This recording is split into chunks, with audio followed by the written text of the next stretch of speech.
Nabubuhay ka kung paano mo gusto. Kung ibubunyag kung gusto ko, magiging halimaw ako. Tama.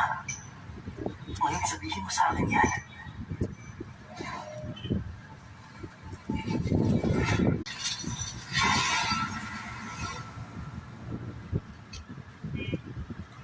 Gising ka na? Sabi na nga ba, mahina ka eh. Nasa dugo mo ng pagiging talunan. Nagtataka lang ako. Sino may gawa niyan?